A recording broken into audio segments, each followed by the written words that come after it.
have thought a little blue clone could make so many people so angry? Why so serious? Last week, LEGO announced the First Battle Pack, and it was an amazing day. I'm sure a lot of you guys were super excited about it, and I'm sure a few people weren't so excited about it, and that is the topic of today's video. Did LEGO make the wrong decision to release the 501st Legion Clone Trooper set, aka the coveted 501st Battle Pack? While the overall reaction to the set's reveal has been largely positive, I'm talking like 95% plus people are like in favor of this. Maybe you can vote in the poll. Did LEGO make the right decision to release the 501st Battle Pack? And I'm sure this video in particular will bring in some people that are anti-501st Battle Pack as well, so it should be interesting. You can also duke it out in the comments section below. Just don't go too crazy. But did they make the wrong decision? Because I've seen a lot of people saying that it has set a bad precedent, and you're probably wondering what that means. And what a lot of people are saying, and I say a lot, but it's really the minority of people saying this, the majority of the minority, if that makes sense. What their argument is as to why LEGO shouldn't have released this battle pack is that it sets a bad precedent because you can basically whine and harass LEGO to make any LEGO set you want, which is laughable to me. People like this use the word whine a lot, saying that we whined for this. I would love to see some examples of us whining for this set, because I think that is the wrong word for sure. The other argument is the harassment thing. So people say we've been harassing LEGO to make this set, and there has to be some way to make your voice heard, right? And that way is to go onto LEGO's actual account. The only way to contact them directly. It's not like you can just show up to the Denmark headquarters to the LEGO Star Wars designers. Hello, nice to meet you. We want to make this set. That would be really dope. Nice, bye. So people are calling it harassment that people would go on the Instagram post or the Twitter or the Facebook or whatever and be like, we want to file first battle pack. The comment in and of itself is not mean, derogatory, it's not racist, it's not doing anything to harm anybody. It's simply stating, hey, we're this group of people, we want to see this thing. And so by making this set, a lot of people think that LEGO is really opening up Pandora's box here to seeing more things like this happen. And I must say that's maybe not particularly wrong. That might be the strongest argument against having them make a set like this, is that now you are going to see little different things pop up where people are like, oh, Ryan was able to get this thing done by making it popular, or why can't I do this thing by making it popular? And potentially that could work out for some other people, but I think on the whole, most people are going to look at these extra little pop-ups of groups of people trying to get a thing done, and just they're going to get shut down really quickly. I don't think it's going to be as big of a problem as some people are worried about. I just really don't. It's a really special thing to get a group of people together like myself and LEGO Star Wars memes were able to do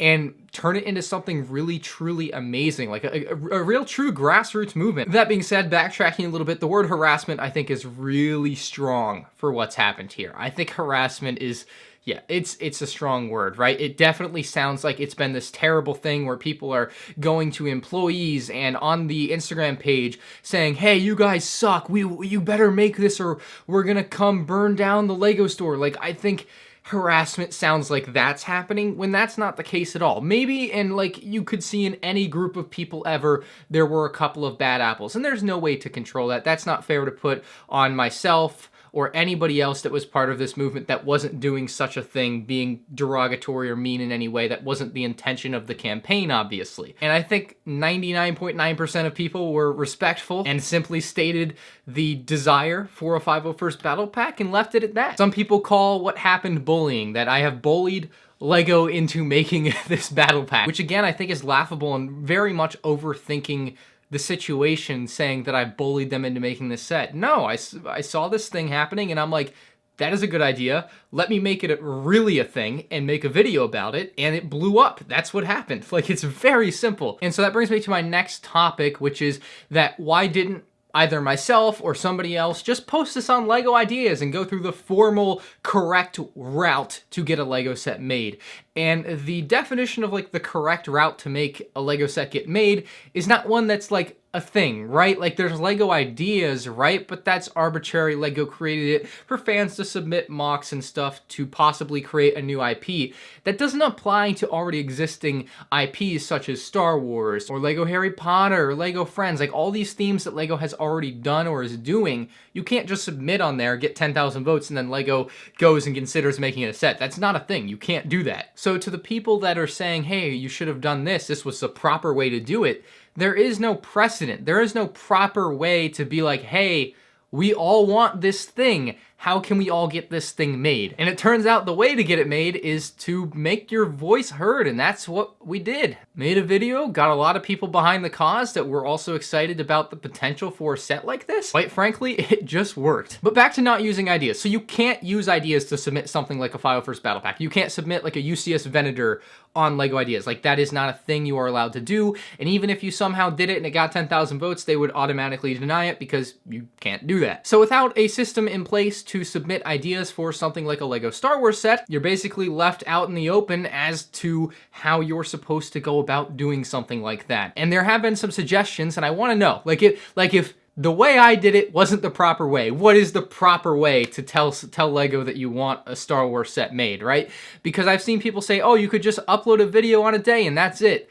I think that goes quietly into the night and you never hear from it again. It's just a whimper. It's a meaningless speck on the radar. You have to make yourself heard on the internet. Like you definitely have to get it out there. So if there is a better way to do it, by all means, tell me. But I think uploading one video on one day without like any bit of actual power behind it, if that makes sense, or anything actually pushing it forward and getting it into the mainstream means nothing.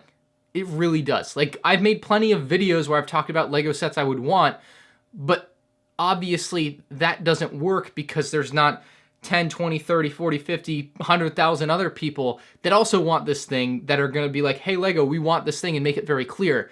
The 501st Battle Pack movement is as clear as you can be that you want something made and that you're willing to pay for it, and I think it's going to show on August 1st when Lego checks their bank account. This can't be true.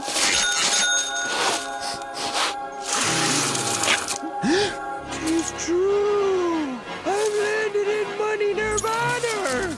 My wildest dreams finally come true! On the flip side of it, did Lego also set a bad precedent for themselves as a company? Are they making themselves look bad by making this because they're taking advantage of their fans? That is something that I've thought about. It's something that I'm in both camps on. When we asked for a 501st Battle Pack, I think everybody and their mother was pretty much, had the same mindset, right? You would expect a $15 set that is a battle pack, right? And it would be called a battle pack, just like every other battle pack that came before it. It'd come in the same size box and everything. And so what Lego has done here is they have doubled the price of that. And I don't necessarily think that's a great thing to see come out of this, right? Like we wanted a battle pack and we didn't quite get that. People saying, oh, this is exactly what you asked for. No, it's not exactly what we asked for. It's a great set. I love it. I think it's amazing. I'm going to buy a ton of them, but I don't think it's unfair to say this isn't exactly what we asked for and Lego is capitalizing on the market or taking advantage of their fans. You can spin it both ways for sure. Definitely think Lego is saying kind of a little F you. Like you spam the crap out of us. We're gonna do it, but we're gonna squeeze out every penny we can. And I get it, it's capitalism, but it's also like, it's not what we asked for. And one final statement on that, I think the set is a good value. Just straight up, if you look at other similar $30 sets, it's a good value for what it is. So I don't hate it for being the $30 battle pack that it is. And some people are saying it's not even a battle pack. This is a battle pack, right? This is a different kind of battle pack. This is something that maybe we could see Lego do year over year with a set that has, 4 to 6 minifigs at the $30 range and is repurchasable in multiples like this. I think that could be an interesting type of set. Like maybe next year we get a Rebellion set that has some Rebel troopers, a couple of Rebel vehicles at that $30 range, and then maybe a couple of Stormtroopers to oppose that, and that would kind of be an interesting thing to see happen year over year like that every summer as the large battle pack. So maybe Lego has accidentally stumbled into something awesome here that they can continue to do year over year with these $30 minifig packs, in addition to 2 $15 minifig battle packs in the beginning of the year. Just some food for thought for maybe any Lego employee watching that has anything to do with it. You could probably start to do this on a yearly schedule and make it like, you don't need to call it a deluxe battle pack, but that's what I saw someone call it, and I think that's a cool word for it, is deluxe battle pack. So are they taking advantage of their fans, and is that bad? Yes. Do I really care? Can't say I do, unfortunately. I thought I would care more, but you know, post the review of the set, I'm really in love with what you're getting there, and I think the value is there for the $30. So why is this a good thing that LEGO has made the File First Battle Pack, right? We've talked about why some people think it's a bad precedent, and I'm sure some people may even bring more points to the table in the comment section below, but why is it a good thing that LEGO has made the File First Battle Pack? I think first off, it shows that we as fans and consumers definitely have some input or power to kind of make something happen if we really, really want it to happen. I think this is a great example of a bunch of people on the internet coming together and getting something done, and I think it's really cool to see an accomplishment like that. Now, another reason I think this is really good to see happen is because in this LEGO Star Wars Visual Dictionary, this came out I think in like April of 2019, there is a quote from one of the LEGO Star Wars designers in the back of the book here, and I'm gonna read it to you. And this is one that actually got me pretty upset back when I read it for the first time, and at that time I was very much under the impression that a File First Battle Pack would probably never happen. So you can tell, you'll be able to see that when I read this, I probably wouldn't have been very happy with the way this is worded. It's a little section called To the Future here, and it says, as to the future, the LEGO Star Wars team always keep fan requests at the front of their minds when they think about what's coming next. The team are actively involved in the LEGO Star Wars fan community and are able to understand firsthand what the fans want. So that little like paragraph or couple sentences there really says a lot in a book like this, right? You read this in mid-2019, obviously the File First Battle Pack movement had made itself known at that point, and they had honestly probably already decided whether or not they were going to make the set at that point, and obviously that decision is yes now. And when you say in a book like that you listen to your fans, it's essentially what they're saying. We keep fan requests at the front of our minds, then it is really hard for you to not do something like this, where you have what has to be the most requested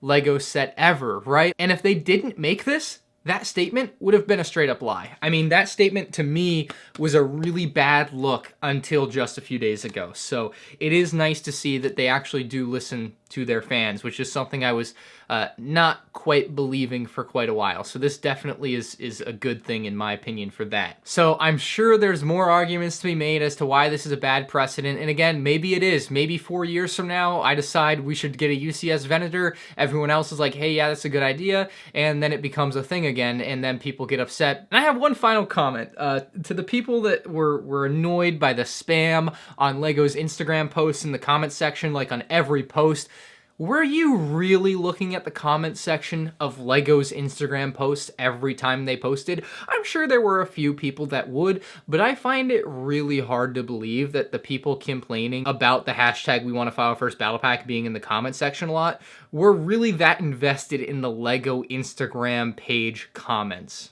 Again, maybe I'm wrong, but that's just something that I picked up on, and I'm like, you guys weren't reading these before this was a thing, and now that it's a thing, you're just looking for a reason to be angry that a bunch of people are having fun and getting what they want while they're having fun. So let me know what you think in the comment section below. I'm sure there are plenty of arguments that are going to be had out of this video, but I'm curious what people have to say about this. I thought I would kind of go through some of the reasons that people are saying it's bad and why it could potentially be bad. It still could. Maybe 5 years from now, it turns out this was a terrible idea and LEGO is in ruin because they made a File First Battle Pack. They're going to be bankrupt.